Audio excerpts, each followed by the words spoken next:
अंत में मैं आप सब लोग क्या बता रहे, मेरी बात कुछ खट्टी थी कुछ मीठी थी। क्यों? खट मीठे का जमाना अब चला गया, अब तो वो बड़ी चॉकलेट आती है ना, चॉकलेट का जमाना आ गया है। तो खाटा और मीठा खाने का तजुर्बा आपका घट गया युवाओं का, इसलिए मैंने थोड़ी खट्टी और मीठी बात करने की कोशिश की है। पढ़ें, क्वालिटी के साथ पढ़ें।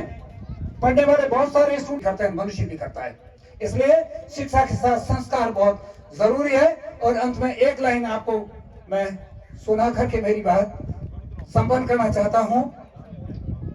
एक पेड़ से हजारों माचिसें बनती है। सुनना इस लाइन को आप। एक पेड़ से हजारों माचिसें बनती है और एक माचिस की एक तीली जंगल के हजारों पेड़ों को जला देती है। बस आपको स्वागत और अभिनंदन। जैसा कि मुझे विषय दिया गया है, मैं इन युवाओं से खास करके कहना चाहता हूं, हम जब युवा थे तो नीचे बैठने में हमारे पैंट की क्रीज खराब हो जाती थी, आगे वाली ये सलवट। अब तो टी शर्ट और जीन्स का जमाना है। जीन्स जितनी ही सलवट वाली होती है उतनी ही आलीशान और लग्जरी मानी जाती है। तो आपको वो रिस्क नहीं है। कृपया जहां भी आपको जगह मिले बैठ जाएं, अच्छी जगह पर बैठ जाएं। बैठ करके सुनने में जो आनंद है वो खड़े रह करके एनर्जी को खर्च करने में नहीं है। आप बैठ जाएं प्लीज। मंच से भी मेरी बात को थोड़ा समर्थन मिला, मैं समझता हूँ सारी बातों को। मैं 2-3 बात आपसे करना चाहता हूँ शुद्ध रूप से। 5 मार्च को जयपुर में मैंने एक फंक्शन देखा पूरे राजस्थान का। हमारी संस्था का नाम भी जाट समाज शैक्षणिक और विकास संस्थान सेरवा है। बहुत सारे लोग उस समय बातें कर रहे थे जयपुर में कि जाटों के फंक्शन ऐसे ही होते हैं। तो मुझे यूं महसूस हुआ हम शायद अनुशासन में नहीं रहते हैं, या हमारा काम अव्यवस्थित होता है, या हम कई बार न करने की बात कर लेते हैं, इसीलिए लोग हमारे बारे में ये टिप्पणी करते हैं। और अंत में मुझे एक मौका मिला तो मैंने जवाब दिया कि जयपुर में 3.5 लाख 4 लाख की भीड़ इकट्ठी हुई महाकुंभ में। किसी गाड़े वाले से केला तो किसी ने नहीं उठाया, किसी गाड़े से किसी ने बिस्किट तो नहीं उठाया, बाप का माल या कुरकुरे तो किसी ने बिना पैसे दिए नहीं लिए। भाई आप ऐसे कैसे कह रहे हो? एक मंच से भी कि स्पीकर ने कहा जाटों का फंक्शन है, ऐसा ही होगा। मैं उस बात पर आपको 2-3 बातें निवेदन करना चाहता हूं, निर्देश नहीं दे रहा हूं, आपसे उम्मीद जरूर रखता हूं, एक्सपेक्टेशन रखता हूं। पहली बात, टाइटल को आप देखिए, जाट समाज शैक्षणिक और विकास संस्थान इसका नाम है। जैसा मैं समझ पाया हूं, जाटों ने राजनीतिक क्षेत्र में भी काफी अच्छी प्रगति और ग्रोथ किया है। आर्थिक क्षेत्र में बहुत अच्छी ग्रोथ हुई है। अन्य क्षेत्रों को अगर हम देखते हैं तो हमारा जो सामाजिक क्षेत्र है उसमें ग्रोथ तो हुई है लेकिन विकास नहीं हुआ है। ग्रोथ और विकास में जो मुख्य अंतर है, ग्रोथ को हम आंकड़ों में माप सकते हैं, विकास क्वालिटेटिव डेवलपमेंट है, गुणात्मक ऊपर उठने का नाम विकास है।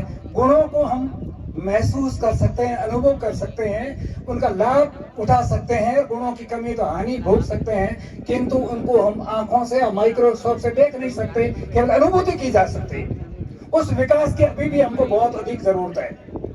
अभी भरत भाई बात कर रहा था, बोलने में तरीका, बोलने में सलीका, लिखने में तरीका और सलीका।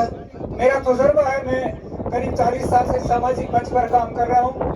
बाड़मेर में जब भी बड़ी मीटिंग्स होती है 2-3 लोगों का नाम लिया जाता है। न्यूज लिखनी है, जोगाराम जी लिखेंगे, पाचाराम जी लिखेंगे, जसवंत सिंह लिखेगा। क्यों भाई? MA PhD तक पढ़े हुए बहुत सारे लोग और भी तो है ना।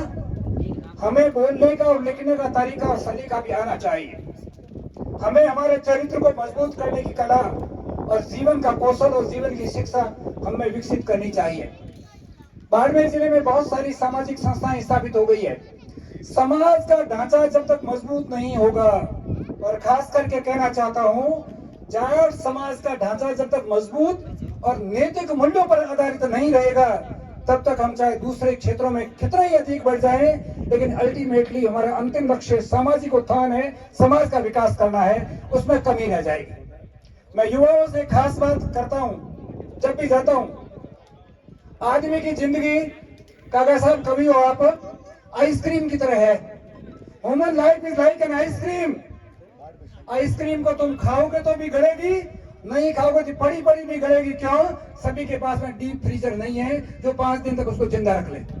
ये जिंदगी आइसक्रीम है।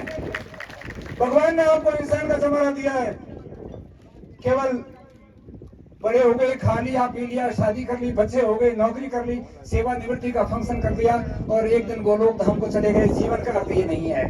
जीवन का अर्थ यह है आप मानवता के लिए क्या करके जा रहे हैं। आप मानवता के लिए क्या करके जा रहे हैं, आपके जाने के बाद में भी आपको लोग याद करें।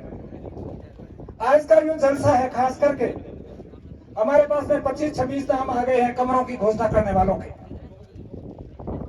आ रहे हैं, लगे हुए हैं। जोगाराम जी, हीराराम जी सब पर्चियां लिख के आ रही है, सब में कुछ न कुछ घोषणा है। लेकिन मैं केवल आपसे 2 लाइन कहना चाहता हूं।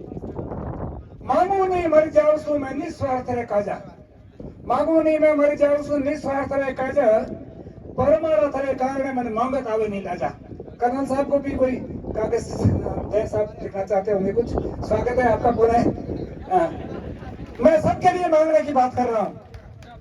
दिया उसको दे ठहर के सुदामा दास, दिया उसको दे ठहर के सुदामा दास, दिया बिना देव नहीं थे फेरा फिरो 50। कुछ आप दोगे तो आपको मिलेगा। जमीन में बीज अपन बोते हैं तो फसल बढ़िया आती है ना। एक दाने के ऊपर बाजरी के कितने सिक्के लग जाते हैं, कितना गुना हो जाता है। हम कुछ देंगे तो हमको बहुगुणित होकर के वापस प्राप्त होगा। दूसरी चीज, मैं फिर विकास की बात कर रहा हूँ। साइकिल आप सब लोगों ने देखी है। कई लोग उसको बाइसिकल बोलते हैं, कई बाईसाइकिल बोलते हैं, कई साइकिल बोलते हैं ना।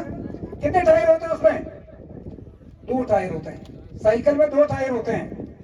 जब तक साइकिल गतिमान होती है, 2 टायर होने के बावजूद भी गिरती नहीं है। और रोक करके आप देख लीजिए, या तो हाथ भिड़ाना पड़ेगा दीवार के, या स्टैंड पर उसको खड़ी करनी पड़ेगी। रुकने के बाद वो गिर जाती है। रुकने ना समाज की प्रगति को गति दे, इसको स्पीड दे, वेलोसिटी इसकी बढ़ावे। गतिमान चीज होती है, वो बैलेंस करती है चीजों को।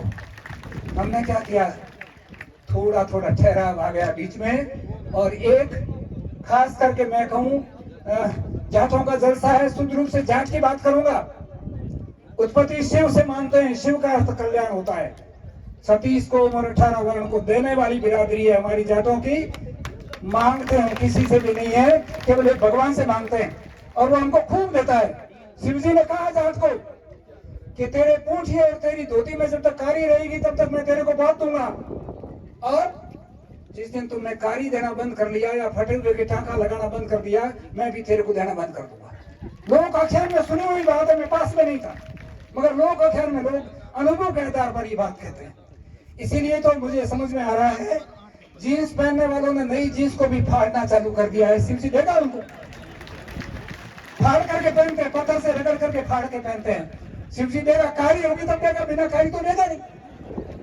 ये सब लोग आप सुन रहे हो, कैलाशी भी इस बात को कह रहे हैं।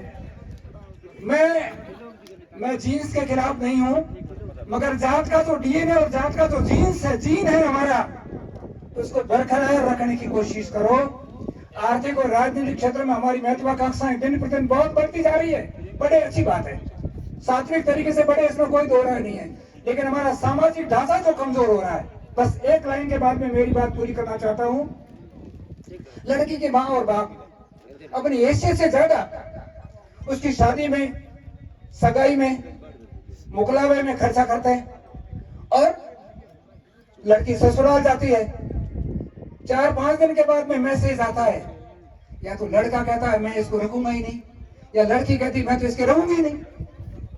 20 साल की लड़की, माँ बाप ने पढ़ाया लिखाया और जिले के एसपी के पास आकर के एप्लीकेशन देती है, मैं मेरे माँ और बाप के साथ नहीं रहूंगी, मैं अकेली रहूंगी, वो मेरी आजादी में दखल पैदा करते हैं। गुजरात राज्य की खबर मैंने परसों पढ़ी है। गुजरात राज्य ने कानून बनाया है, अपनी मर्जी से शादी करने वाला लड़का और लड़के की शादी तभी वैध होगी जब उनके माँ और बाप के सिग्नेचर्स मैरिज सर्टिफिकेट में होंगे। कैलाश जी विराजमान है, रूपाराम जी, कुंभाराम जी, रूपाराम जी, कर्नल साहब, सभी राजनीति के सिद्धांत स्तंभ हैं आप हमारे समाज के। आप भी इस बारे में कुछ सोचें और कोई कानूनी स्थिति पैदा करें जिससे लड़की को माँ और बाप से तो खतरा नहीं हो, औरों से वो अलग बात है, और माँ और बाप से खतरा होना पैदा हो गया है, ये हमारे समाज के लिए सबसे बड़ा खतरे का निशान है। हमें इस पर सोचना चाहिए, विचार करना चाहिए। हम शिक्षा बहुत दे रहे हैं बच्चे और बच्चियों को, मगर संस्कार कम दे रहे हैं। शिक्षा के साथ साथ संस्कार देने की भी कोशिश करो। स्वागत है आपका, पधारिएगा। अगर संस्कार अच्छे होंगे तो उसको जीवन को जीने की कला आएगी, और जीवन को जीने की कला आएगी तो मनुष्य के मनुष्य होने का लाभ उसको प्राप्त होगा। अन्यथा बाकी सारे काम पशु भी करते हैं, मनुष्य भी करता है। इसलिए शिक्षा के साथ संस्कार बहुत जरूरी है। और अंत में एक लाइन आपको मैं सुनाकर के मेरी बात संपन्न करना चाहता हूं। एक पेड़ से हजारों माचिसें बनती है। सुनना इस लाइन को आप। एक पेड़ से हजारों माचिसें बनती है, और एक माचिस की एक तीली जंगल के हजारों पेड़ों को जला देती है। बस आपको उपयोग कैसे करना है, आपको डिसाइड करना है। पानी जब बाढ़ के रूप में होता है तो लोगों को मारता है, जान और माल का नुकसान करता है, और पानी जब सिंचाई के साधन के रूप में खेतों में जाता है तो फसलों को लहला कर हरा भरा करता है। पानी वही है, रूप अलग अलग है। तो आप में बहुत सारी ऊर्जा है, बहुत सारी एनर्जी है, बहुत सारी ताकत है। इस ऊर्जा को अनर्गल बोलने में खर्च मत करो। बोलत 12 चालत 18, काल क्रोध में 30 दम टूटते हैं, और 60 एक अन्य काम में टूटते हैं। 120 दम होते हैं मनुष्य के अंदर ताकत के। बोलने से 12 दम टूटते हैं, चलने से 18 टूटते हैं, और गुस्सा करने से 30, और ये तीनों ही अपने हिस्से में आए हुए हैं। मैं फेसबुक पे देखता हूँ, लिखना आता ही नहीं है, उठपटांग चीजें लिखते रहते हैं, और बहुत सारे की तो सगाई टूट जाती है शादी होने से पहले। कई भाई भाई के दुश्मन हो जाते हैं, कई गिनैत के दुश्मन हो जाते हैं। तो कम से कम लिखो तो संभ्रांत भाषा में तो लिखो, अच्छी भाषा में तो लिखो, अच्छे शब्दों में तो लिखने की कोशिश करो, ताकि आप जो मैसेज देना चाहते हो वो अगले तक सही रूप में पहुंच पाए। ये कुछ बातें भरत ने जो छेड़ी थी उसको, बीणा जंतर तार थे छेड़िया जने रागरा, बीणा जंतर तार थे छेड़िया जने रागरा, गुण में झुरू के बाहर में जात झिंगू जेठवा, उदरी जेठवा के प्रसंग में ये बात है। गुण महत्वपूर्ण है, जात महत्वपूर्ण नहीं है।